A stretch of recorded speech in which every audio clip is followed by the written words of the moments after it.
నమస్కారం అండి. నేను శాస్త్రీయ మునగాల వేదాస్వాల్ సెక్రటరీని. జన్మ పరిచయం డాక్టర్ వెంకటాచ చాగంటి గారు. నమస్కారం సార్.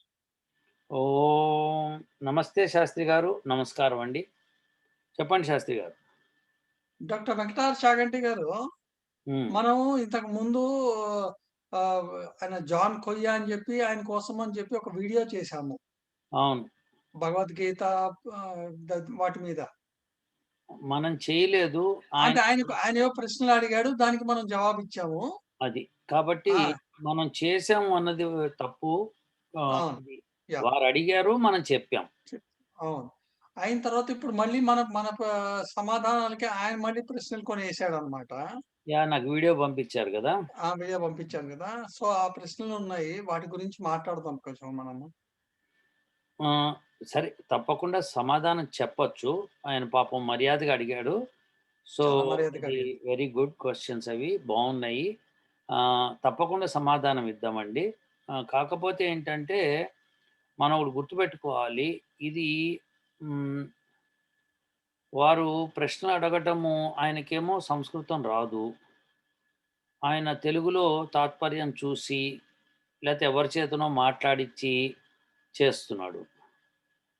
ఇప్పుడు సహజంగా ఒకరికి ఏదైనా ప్రశ్న ఉంది అంటే, వాళ్ళు సబ్జెక్ట్‌లో ఆహ్, దాన్ని సబ్జెక్ట్ నేర్చుకుంటూ ప్రశ్నలు అడుగుతారు. అవునా? కాదా శాస్త్రి గారు? అవునండి. నీకేం తెలుసు అన్నట్టుగా ప్రశ్నలు ఉండకూడదెప్పుడు. యాహ్! ఇప్పుడు నేనేమంటున్నా అంటే జిజ్ఞాస అంటే ఏంటి? తెలుసుకోగోరటము. అవును.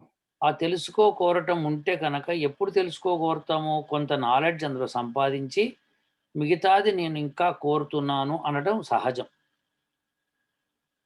కానీ ఓకే. ఏమాత్రం కూడా సంస్కృతంలో కనీసం ఆ శ్లోకం చదవలేకపోతున్నారాయన. వాళ్ళు తెలుగులో శ్లోకం చదవట్లేదు. డైరెక్ట్‌గా శ్లోకం చదవట్లేదు. తాత్పర్యంలోకెళ్తున్నారు. తెలుగులోనేమో దాని తాత్పర్యం చదువుతున్నారు. ఇప్పుడు తెలుగులో రాసిన తాత్పర్యం కరెక్టా? కాదా? అంటే సంస్కృతంలోని పదాలను, అర్థాలను విడదీసి చెప్తే కదా అర్థమయ్యేది. యాహ్! అది కరెక్టే. కాబట్టి అది తెలియదు. అది చదవకుండా నేను కేవలం తాత్పర్యం చదువుతా అంటే, మరి తప్పు రాసేవాళ్ళు నన్ను తప్పు గైడ్ చేస్తారు గదా! ఇప్పుడు ఇప్పుడు జరుగుతున్నదే గదా! అదే శ్లోకానికి నేను వేరే అర్థం ఏదన్నా చెప్పాననుకోండి, నువ్వెట్లా వెరిఫై చేసుకుంటావు? అవును. అంటే నేను ఆ తాత్పర్యం రాసిన ఆయన నమ్ముతాను అంటే గనక అదే నమ్ముకోవాలి. ఇక మమ్మల్ని అడిగే ప్రశ్నేముంది ఇంకా? అది కరెక్టే. ఇప్పుడు నీకు తెలుసుకోవాలి అన్నప్పుడు దాన్ని జాగ్రత్తగా నువ్వు చదవగలగాలి. ఓహ్! ఇది కదా! నిజమే ఇది ఆఖ్యాత కదా! ఇది క్రియాపదము, ఇదేమో నా నామవాచకము, ఇది ఫలానా విభక్తి, ఇది ప్రథమ పురుషుడు లేదా తృతీయ పురుషుడు ఇట్లా తెలుసుకోగలగాలి కదా మనము. అవును. తెలుసుకోకుండా how do you do it? ఇప్పుడు ఆహ్, I did it, he did it, you did it ఇట్లా మనం చెప్పుకున్నాం అనుకోండి. ఐ, యు, వి ఇలా చెప్పుకొస్తున్నాం గదా! అవును.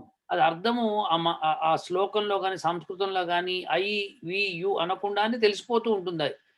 ఆ పదాన్ని బట్టి. అవును. సో, ఇప్పుడు అలా తెలుసుకోవాలి అంటేనే నీకు ఫస్ట్ సంస్కృతం కొద్దిగానే రావాలి. హ్మ్. నేను నేర్చుకోను సంస్కృతము, నేను ఈ తాత్పర్యమే చూసుకుంటాను అంటే, మరి తప్పులవుతాయి కదా! మరి అందులో. రాసే వాళ్ళంతా ఇంపార్షియల్‌గా రాయరు కదా! హ్మ్. వాళ్ళ సొంత కవిత్వం రాసుకుంటారు. సరే. యాహ్! ఇప్పుడు మీరు ఒక పని చేద్దాం. ఈయనకి జవాబులిస్తాను. కానీ ఈసారి నుంచి ఆయన కొద్దిగా సంస్కృతం నేర్చుకుంటే బావుంటుంది. లేకపోతే నాకు రాదు మహాప్రభో! నాకు కాస్త ఇది కావాలి. ఇట్లా తాత్పర్యం ఇచ్చారు. ఇది తప్పా? ఒప్పా? అని అడగాలి. అవును. అది కరెక్ట్‌గా ఉంటుంది. ఏదన్నా ఇప్పుడు ఏమీ చేయకుండా, ఏ ఎక్స్‌పెరిమెంట్ చేయకుండా, ఏమీ లేకుండా ఎవరు ప్రశ్నించకూడదు.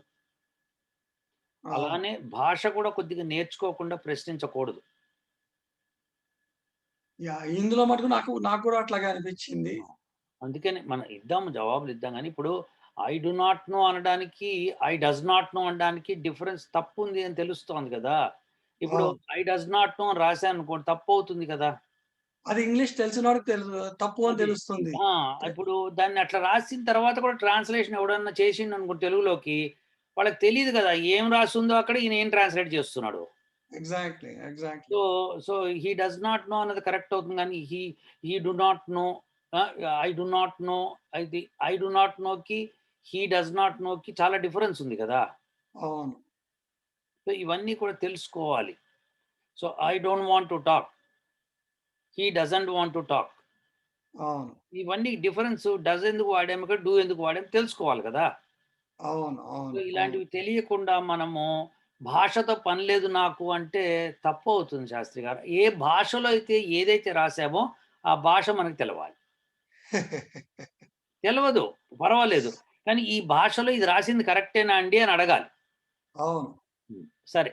ఇప్పుడు మీరు మొదటి ప్రశ్న ఏదైతే ఉందో దానికి సమాధానం చెప్పుకుందాము. యాహ్! కొద్దిగా ఆ వీడియో ప్లే చేయండి. ఫస్ట్ క్వెషన్‌ది. యాహ్! మేము ముందుకు రావడానికి గల కారణం ఏంటంటే, శ్రీ వెంకట చాగంటి గారు వేదాస్ వరల్డ్ నుంచి నా మీద ఒక 4 వీడియోస్ ఆయన పెట్టడం జరిగింది. గతంలో నేను కొన్ని ప్రశ్నలు ఆయన్ని అడగడం వల్ల, ముఖ్యంగా భగవద్గీత మీద నేను ప్రశ్నలు వేశాను. దానికి ఆయన జవాబులు ఇస్తూ వీడియోస్ పెట్టడం జరిగింది. కనుక దాని మీద నేను స్పందిస్తూ వీడియో చేయడం జరుగుతుంది. ఈ వీడియో కాకుండా మరొక 4 వీడియోలు కూడా నేను వారు ఏదైతే జవాబులు చెప్పారో దాని మీద మరలా నేను క్వశ్చన్స్ వేయటానికి నేను ఇష్టపడుతూ ఉన్నాను. అంతేకాకుండా ఈ వీడియోలో నేను ఆయనకి కొన్ని ప్రశ్నలు వేయదలిచాను. వాటికి కూడా ఆయన జవాబు చెప్తారని ఆశిస్తున్నాను. నమస్కారాలండి వెంకట చాగంటి గారు. నా ప్రశ్నలన్నిటికీ మీరు జవాబులు చెప్తారని నేను ఆశపడుతూ ఉన్నాను. ముందుగా నేను నా మీద ఆయన ఏ వీడియోస్ పెట్టారో మీకు చూపిస్తాను. దాని తర్వాత మనం ప్రశ్నల్లోకి మనం వెళ్ళిపోదాం. చూశారు కదండి, భగవద్గీత 10వ అధ్యాయం 36, అలాగే భగవద్గీత 17వ అధ్యాయం 4, అలాగే భగవద్గీత 7వ అధ్యాయం 21 కామెంట్స్ లో అడిగిన ప్రశ్నలకు జవాబు. వెంకట చాగంటి గారు వారి వీడియోల్లో ఒక మాటని ప్రస్తావించారు. అదేంటంటే, వేదాలు చదవాలంటే ఆ వేదాలు ఏ ధాతువు నుంచి వచ్చాయో తెలియాలంట, అదేవిధంగా ఋషి పేరు తెలియాలంట, అంతేకాకుండా స్వరము కూడా తెలియాలంట. ఇవేవి తెలియకుండా వేదాలు చాలా మంది చదువుతున్నారు, అర్థాలు చెప్తున్నారు అంటూ ఆయన వ్యాఖ్యానించారు. అయితే వేదాలకు సంబంధించి ఉపనిషత్తుల్లో ఈ విషయమై ఎలా ఉందో మనం ఇప్పుడు చూద్దాం. ముందుగా ఉపనిషత్తు దర్శనం అండి ఈ పుస్తకం పేరు. ఇవి 108 ఉపనిషత్తులు కలిపి ఉన్న పుస్తకం. ఇందులో ఏముందో మనం ఇప్పుడు చూద్దాం. ముండకో ఉపనిషత్తు అండి ఇది. ప్రథమ కాండంలో విషయాన్ని మనం ఇప్పుడు చూద్దాం. పర అపర అనే 2 విద్యలలో 4 వేదాలు, ఋగ్వేదము, యజుర్వేదము, సామవేదము, అథర్వణ వేదము వేదాంగాలైన శిక్ష, వ్యాకరణము, ఛందస్సు, నిరుక్తము, జ్యోతిష్యం, కల్పము ఇవన్నీ అపర విద్యలు. ఇక శాశ్వతమైనది, అమరము అయిన తత్వాన్ని తెలియజేసే విద్యే పరావిద్య. వెంకట చాగంటి గారు, మీరు ఋషి, స్వరము, వ్యాకరణము, మరి ఏ ధాతువు నుంచి వేదాలు వచ్చాయి అంటూ మాట్లాడుతున్నారే కానీ పరావిద్య కోసం ఎందుకు మాట్లాడట్లేదు అనేది నా ప్రశ్న. మనకి అపర విద్య ఇంపార్టెంటా, పరావిద్య ఇంపార్టెంటా? మరి స్వరాలు, భాష, ఛందస్సు, వ్యాకరణము ఇలాంటివి అపర విద్యలు అని ఉపనిషత్తులు చెప్తున్నాయి కదా. మనకు అవసరమైన విద్య మోక్షానికి సంబంధించిందై ఉండాలి, అంతేగాని అపర విద్యకు సంబంధించిందై ఉండకూడదు అనేది నా ప్రశ్న. ఇందులో ఏది కరెక్టో మీరు చెప్పాలి.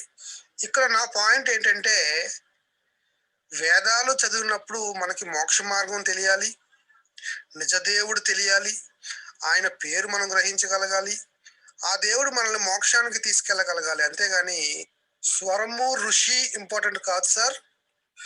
వాటి కోసం వెతుకుతూ ఎందుకు వేదాలని చదవకుండా మీరు చేస్తున్నారో నాకైతే అర్థం కావడం లేదు. మోక్ష మార్గం కోసం తెలియజేయండి. ఋషి స్వరము తెలిస్తేనే వేదాలు చదవాలి అనే మాట కరెక్ట్ మాట కాదు ఈ మంత్రాన్ని బట్టి. శాస్త్రి గారు విన్నాను శాస్త్రి గారు. విన్నారు కదా సార్? విన్నాను.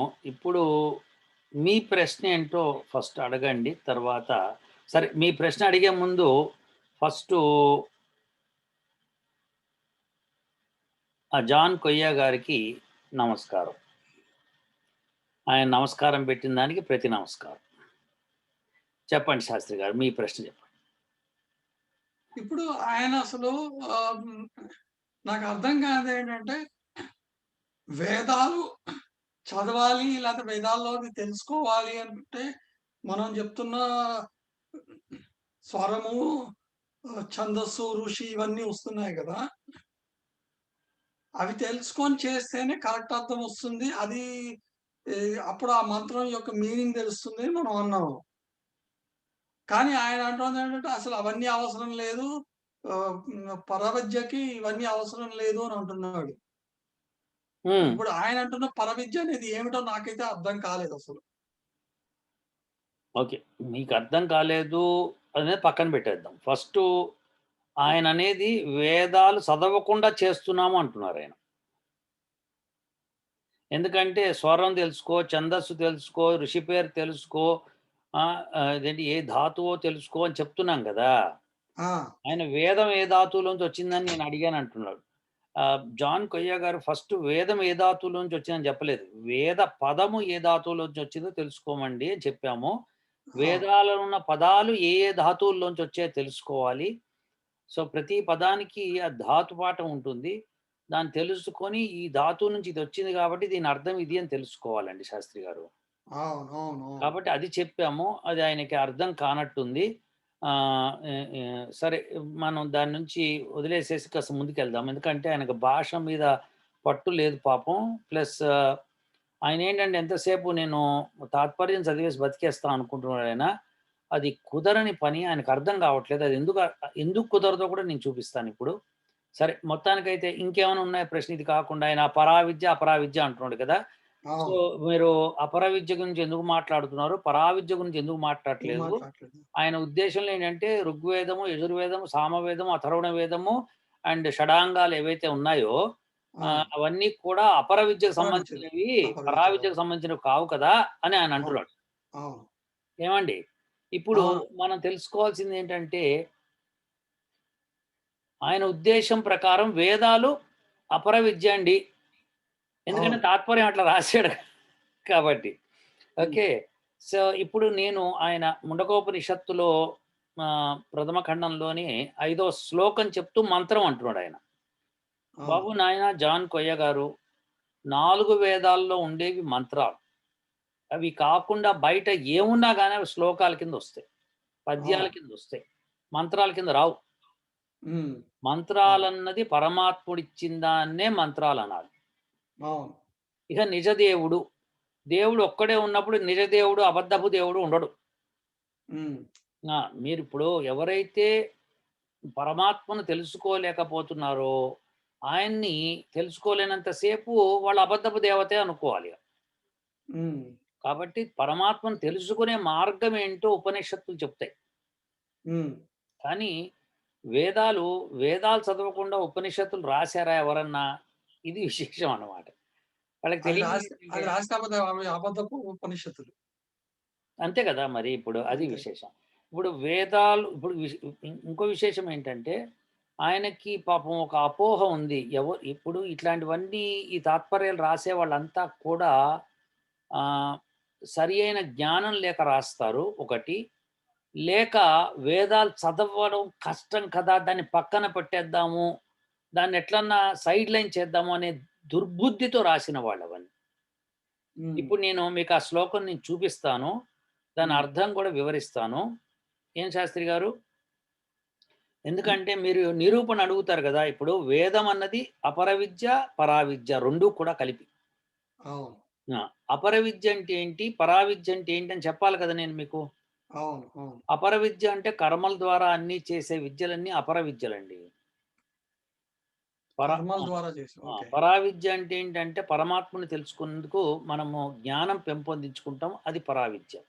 అవును. అపర విద్య, పరావిద్య 2 వేదంలోనే ఉన్నాయి. హ్మ్. హ్మ్. అందులోంచి తీసిందే ఋషులు రాస్తారు. అవే ఉపనిషత్తుల కిందొస్తాయి. అవును. కానీ అవును. ఉపనిషత్తులే పరావిద్య అనుకోవడం మూర్ఖత్వం అవుతుంది. అవును. ఆ! సో, ఇప్పుడు లెటస్ ఇప్పుడు మీరు ఇది చెప్పండి శాస్త్రి గారు. శాస్త్రి గారు మీరు చిన్నప్పుడు మీరు న్యూటన్స్ లాస్ ఆఫ్ మోషన్ నేర్చుకున్నారు. అది ఏ సబ్జెక్ట్ కింద వస్తుంది శాస్త్రి గారు? ఫిజిక్స్. బావుందండి. మరి హీట్, థర్మోడైనమిక్స్ నేర్చుకొనుంటారు. అది ఏ సబ్జెక్ట్‌లో వస్తుంది శాస్త్రి గారు? అది ఫిజిక్సే. లెన్సెసు, కుంభాకార కటకము, పుటాకార కటకము అని నేర్చుకొనుంటారు చిన్నప్పుడు. ఫిజిక్స్. ఓహ్! అది physics. Very good. Sound chapter నేర్చుకొనుంటారు. సౌండ్, తరంగ ధైర్ఘాలు, తర్వాత ఫిజిక్స్. రెసొనెన్స్ ఎక్స్‌పెరిమెంటు ఇవన్నీ ఏ ఏ సబ్జెక్ట్‌లో ఫిజిక్స్. అండి? ఆ! ఫిజిక్స్. నన్ను కంప్లీట్ అవ్వనివ్వండి. లేతే ఓవర్‌లాప్ అవుతాయి వర్డ్స్. సరే అయితే మరి ఎలక్ట్రోమాగ్నెటిక్ రేడియేషన్ ఇవన్నీ నేర్చుకొనుంటారు. Physics. Electricity, Ohm's law. Physics. Okay. మరి న్యూక్లియర్ ఫిజిక్సు, అటామిక్ ఫిజిక్సు అది ఫిజిక్స్ దానిలోనే ఉంది. అవును. సో, ఇవన్నీ ఏంటంటే ఫిజిక్స్‌లోనివే. అవును. ఇప్పుడు నేనిప్పుడు ఆటమ్ బాంబ్ పేల్చాను కదా! ఇదొక్కటే నేర్చుకోండి సరిపోతుంది. మొత్తం ప్రపంచాన్ని సర్వనాశనం చేయొచ్చు అంటే మెకానిక్స్ ఇవన్నీ నేర్చుకోను అంటే కుదరదు. అవి రానివి అవి దాంట్లో వేరే రానిది అది ఉన్నాయి. రాదు. అవును. సమస్య లేదక్కడ. అవును. బేసిక్స్ కావాలి ఆ! కదా! సో, అన్నీ ఫిజిక్సే. కానీ అవును. విడివిడిగా పేర్లు పెట్టారు. అవును. సో, మొత్తం వేదమంతా పరావిద్యే. హ్మ్. కానీ దానిలోంచి అపర విద్య మనం నేర్చుకొని మన జీవితం గడుపుతాం. అవును. పరావిద్య ఏంటంటే పరమాత్మను తెలుసుకుందుకు. వేదం యొక్క సారమే పరమాత్మను తెలుసుకుందుకు. సరే అవును. నేను అలా అనటం కాదు గానీ నిరూపించాలి కదా నేను. అవును. So, first of all John Koyya గారు చెప్పిన శ్లోకం ఏంటో చూపిస్తాను. ఆ తర్వాత మాట్లాడదాం.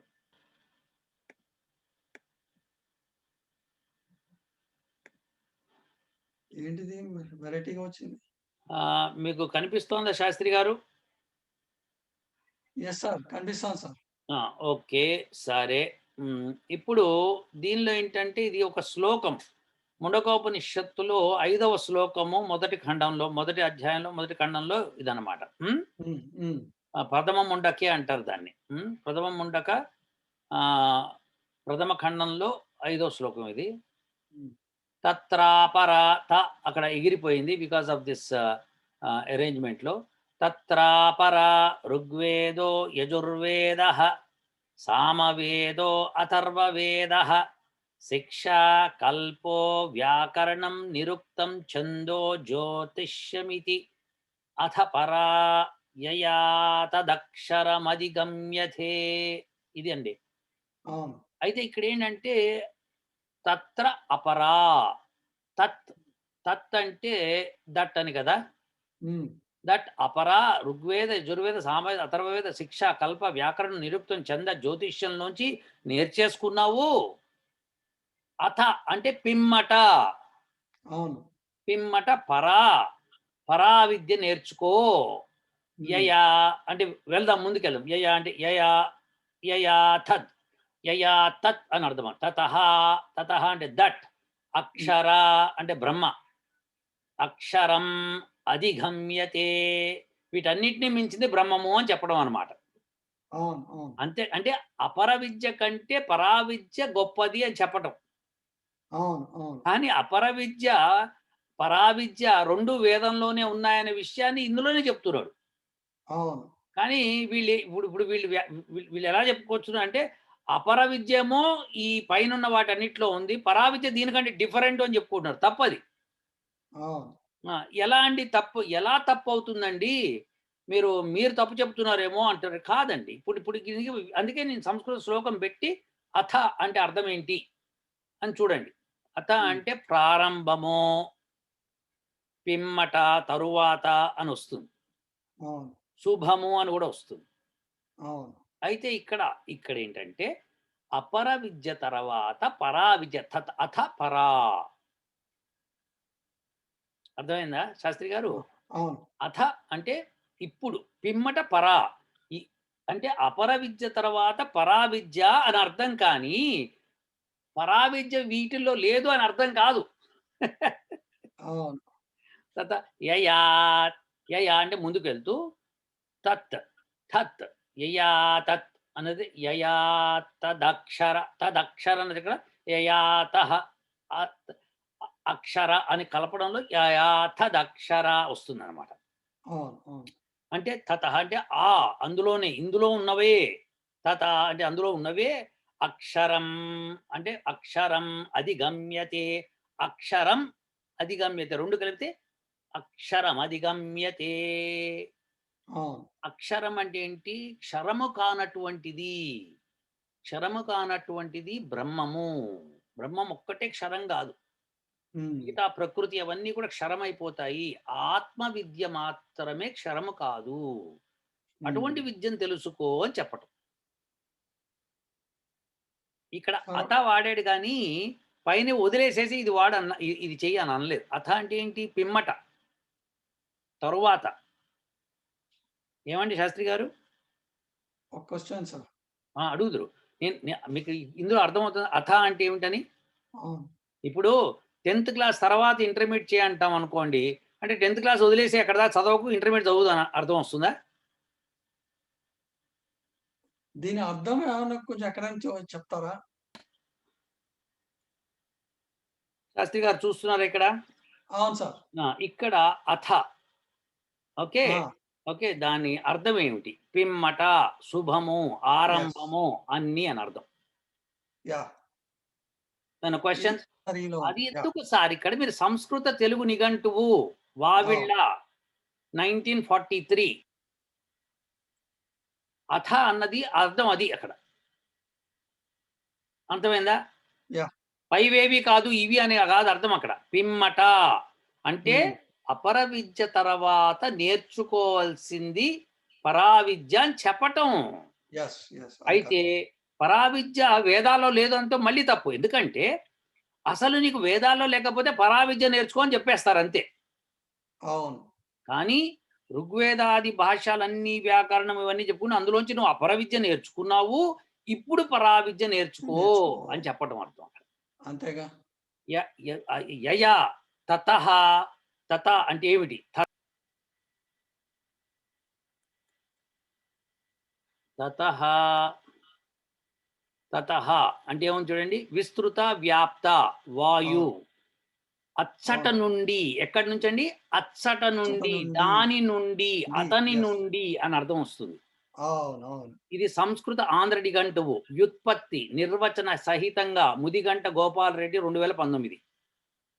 అవును. ఓకే. ఆమె నుండి, ఆ తరువాత ఈ అర్థాలు వస్తాయి సార్. అవును. అదే తతః, తతః అక్షర అనొచ్చింది. అవునా? అవును. ఇప్పుడు అవును. మళ్ళీ దానికెళ్దాం. ఇక్కడ మీరు గుర్తుపెట్టుకోండి. అచ్చటి నుండి, దాని నుండి అని అర్థం. అవును. సో, ఇక్కడ చూడండి శాస్త్రి గారు. అత పరా యయా తతః అక్షరం. ఇక్కడ తతః అక్షరం. అవును. తథా తదక్షరం అని వస్తుంది. అర్థమైందా? అవును. సో, అవునవును. తదక్షరం అని వస్తుంది. అంటే తతః అక్షరం 2 కలిపితే సంధి కలిపితే తదక్షరం. అవును. తతః అంటే అర్థం ఏం చెప్పండి? అచ్చటి నుండే. ఎచ్చటి నుండి? ఋగ్వేద, వేదం, యజుర్వేద, యజుర్వేద, సామవేద, అథర్వవేద, శిక్ష, కల్పో, వ్యాకరణం, నిరుక్త, ఛందో, జ్యోతిష్యమితి.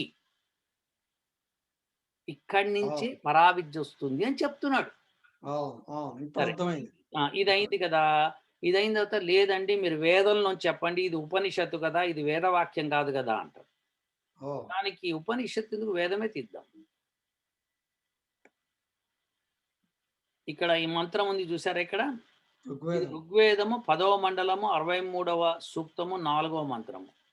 ఓం నృచక్షసో అనిమిషంతో అర్హణా బృహద్దేవాసో అమృతత్వమానసు జ్యోతిరత అహి మాయా అనాగసో దివో వర్ష్మాణం వసతే స్వస్తయే.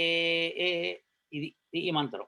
ఈ హ్మ్. మంత్రంలో నృచక్షస విడదీసి అర్థాలు. హ్మ్. మానవ కార్యములు నిరీక్షించువారు. అనిమిషంతః ఎల్లప్పుడూ జాగరూకులై ఉండువారు. అర్హణాః పూజ్యులు. బృహద్దేవాసః గొప్ప విద్వాంసులు. అమృతత్వం అమరత్వమును అంటే మోక్షమును. ఆనసుహు ఇక్కడ అమృతత్వం ఆనసుహు అనగానే మనసు అనుకోకూడదు. అమృతత్వం ఆనసుహు విడదీయాలి. ఆనసుహు అంటే పొందుదురు. అమృతత్వాన్ని ఎవరు పొందుతారో చెప్తున్నాడు ఇక్కడ. అవును.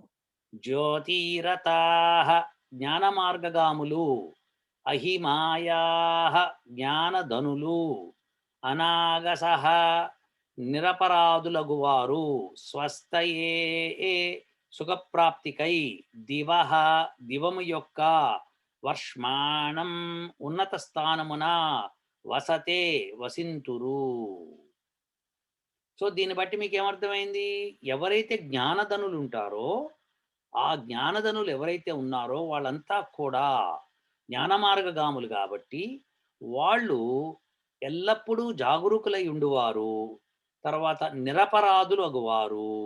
జ్ఞానధనులు. ఎల్లప్పుడూ మానవ కార్యం నిరీక్షించువారు. గొప్ప విద్వాంసులు. పూజ్యులు. అమరత్వాన్ని పొందుతారు. ఇది అపర విద్యనా పరావిద్యనా అండి? పరావిద్య. పరావిద్య జ్ఞానానికి సంబంధించింది. వేదన అవును. లేనిది ఎవడు బయట చెప్పలేడు సార్. అవును. అవును. కాబట్టి వేదంలోనే ఉంటాయన్నీ తెలుసుకోవాలి మీరు. పిచ్చి వేషాలు వేయకూడదు. ఓకే. So yeah! మీకు ఈ మంత్రము దీని ఇట్లా అర్థము చెప్పాను. ఇట్లా తెలుసుకోవాలి మీరు. సో తెలుసుకుంది మీకు రాదు. అవును. అవును. ఇది అదైతే మీ ఇ ఇప్పుడు ఇది ఉమ్. ఇది చూసిన తర్వాత నాకోటి అర్థమైంది సార్. మీకు ఇంకా అర్థం కాలేదు. కొద్దిగా చెప్పనివ్వండి సార్. ఇప్పుడు ఇది చూడండి, ముండకోపనిషత్తు ఉంది కదా, కింద ఆ! కనిపిస్తుందా? హ్మ్. దీనికి ముందర శాంతి పాఠం ఉంది. అవును. ఓం భద్రం కర్ణేభిః శృణుయామ దేవా. భద్రం పశ్యేమాక్షభిర్యజత్రాః. స్థిరైరంగైశ్చష్టవాగంసస్తనోభిర్యశేమహి దేవహితం యదాయుః. ఇక్కడ సస్తనోభిర్యశేమహి అని ఉండాలి. హ్మ్. సస్తనోభిర్యశేమహి అని ఉండాలి. నూభిః అని విడదీసి వ్యశేమహి దేవహితం వ్యశేమ దేవహితం యదాయు అని పెట్టాడు. యదాయు అని ఉండాలి, ఇక్కడ యుదాయు అని పడింది, ప్రింట్ మిస్టేక్. హ్మ్. స్వస్తిన ఇంద్రో వృద్రస్రవా. స్వస్తి నః పూషా విశ్వవేదా. స్వస్తి నశ్చార్క్ష్యోరిష్టనేమి. స్వస్తి నో బృహస్పతిర్దధాతు. ఈ మంత్రాలు రెండు కూడా యజుర్వేదంలో సార్. ఇప్పుడు మీకక్కడ ప్రింట్ మిస్టేక్ అని మీకు అర్థమైంది. ఎందుకంటే మీరు చదివారు కాబట్టి. లేకపోతే మాలాంటి వాళ్ళైతే ఇప్పుడు చెప్పడు. విశేషం ఏంటంటే చదవడం నేర్చుకోవాలి, సబ్జెక్ట్ నేర్చుకోవాలి ఒకటి. ఇంకోటి ఎగ్జాక్ట్‌లీ. ఏంటంటే ఇప్పుడు ఇందులో ఈ మంత్రం ఉంది చూసారా? ఈ మంత్రంలో ఈ 2 మంత్రాలు ఈ ముండకోపనిషత్తు స్టార్టింగ్ ముందర ఇది పెట్టాడు. హ్మ్. ఇది పరావిద్య ఏంటి ఇక్కడెందుకు పెడతాడు? అవును. ఇప్పుడు నేనొకటి చెప్తున్నా. "అరే భయ్ గుడికెళ్ళొద్దురా భయ్" అని నేను చెప్తున్నా అనుకోండి. చెప్పేటప్పుడు నేనే గుడికెళ్ళి దండం పెట్టుకొచ్చి చెప్తున్నా అనుకోండి, అర్థం ఏముంటుంది ఇంకా? మీరు ఒకసారి ఒక కథ చెప్పేవాడు గుర్తుందా మీకు? మే నాస్తికులది. ఈ నాస్తికులుగా మేము పెడుతున్నాము. రేపు పొద్దున రండి అంటే, రేపు పొద్దున ఒకసారి గుడికెళ్ళి టెంకాయ కొట్టొస్తాను అది అన్నట్టుంది. అట్లా అన్నమాట. నాస్తిక సభ పెడుతున్నాము. దాన్ని రిజిస్ట్రేషన్ చేద్దాము మనము. రేపు పొద్దున్నే రిజిస్ట్రేషన్ చేద్దాము. రిజిస్ట్రేషన్ చేసే ముందు అందరూ గుడికెళ్ళి దండం పెట్టుకురండి బాగా జరగాలని. అలానే ఇప్పుడు ముండకోపనిషత్తు ముందర ఈ శాంతి పాఠం ఎందుకు చదువుతారండి? అవును. అది కూడా వేద మంత్రం తీసుకొని. అవును. కాబట్టి అర్థం ఏంటంటే ఇక్కడ మనకి క్లియర్‌గా ఇస్తున్నాడు చూడండి. "ఓ దేవతలారా, మేము చెవులతో శుభప్రదమైన దాన్ని వింటాము గాక. మేము కళ్ళతో శుభప్రదమైన దాన్ని చూస్తాం గాక. మీ స్తోత్రాలను గానం చేస్తూ మాకు నియమితమైన ఆయుష్కాలాన్ని పరిపూర్ణమైన ఆరోగ్యంతో బలంతో జీవిస్తాం గాక. కీర్తిమంతుడైన ఇంద్రుడు, సర్వజ్ఞుడైన సూర్యుడు, ఆపదల నుండి రక్షించే గరుత్మంతుడు, మా బ్రహ్మ వర్చస్సును పాలించే బృహస్పతి మాకు శుభాన్ని కలుగజేస్తారు గాక." హ్మ్. వీళ్ళందరూ చేయకపోతే ముండకోపనిషత్తు స్టార్ట్ కాదా అండి? అవును. కాబట్టి ఋషి ఆయన పాపం స్పష్టంగా చెప్పాడు. ఏమిటి, ఎక్కడ, ఎలా అని. మనం ఇది తప్పుగా ఏంటంటే బిట్స్ అండ్ పీసెస్‌గా చదవటం ఒకటి, తెలియక చదవటం ఒకటి, ఈ 2 చేస్తున్నాడు ఆ జాన్ కొయ్య గారు. అదే నేను చెప్తోంది. ఇప్పుడు మీరది అక్కడ మీకు తప్పు అని తెలిసింది. ఎందుకంటే మీకు సబ్జెక్ట్ తెలిసింది కాబట్టి. అది సబ్జెక్ట్ తెలుసుకొని చేస్తే అట్లా వస్తుంది. యాహ్! లేకపోతే లేకపోతే మేము ఎట్లా పడితే అట్లా చదువుతాము. ఇట్లాంటి ఇది ఈ 2 మంత్రాలు యజుర్వేదంలో 25 అధ్యాయము 21, 21, 19 మంత్రాలు ఈ 2. ఓహ్! సో, మొదటిదేమో 21వ మంత్రము, రెండోదేమో 19వ మంత్రం. హ్మ్. సో, ఇక్కడ యుదాయుః కాదు యదాయుః అని పడాలి. హ్మ్. ఓకే. సో, యత్ ఆయుః అన్నమాట. సరే. యదాయుః అని ఆయుష్కాలం, నియమితమైన ఆయుష్కాలం మనకు ఏదైతే ఆయుష్కాలం నియమించారో అది సగంలో ఎక్కడో కట్ అయిపోకుండా మొత్తం ఆయుష్‌నంతా జీవిస్తూ, మేము శుభప్రదమైన వింటూ, శుభప్రదమైనవి చూస్తూ, మీ స్తోత్రాలను గానం చేస్తూ అనుంది. ఇది అవును. ముండకోపనిషత్తు ముందర ఎందుకు పెడతాడండి? అవును. అవును. ఇప్పుడు ఉపనిషత్తు పరావిద్య అన్నప్పుడు ఇవి పెట్టకూడదు కదా! ఒకవేళ పరావిద్య వేరు, వేదం వేరు అంటే. అవును. అవును. ఎందుకంటే వేదం అంతా అపర విద్య అంటున్నప్పుడు ఇది ఉండకూడదు కదా ఇక్కడ. అది ఇందాక చెప్పినట్టే ఉంది. సో, అంటే అర్థం ఏంటంటే వేదంలోనే పర, అపర 2 ఉన్నాయి. ఇంత ప్రూఫ్ ఇచ్చాను మీకు. అవును. సో, అవును. జాన్ కొయ్య గారు ఈ విధాన్ని అర్థం చేసుకుంటారని భావిస్తాను. మనము ఆయన యొక్క రెండో ప్రశ్నకు వెళ్దాం శాస్త్రి గారు. యాహ్! సో, ఇప్పుడు ఆయన రెండో ప్రశ్నకెళ్దాం శాస్త్రి గారు. హ్మ్.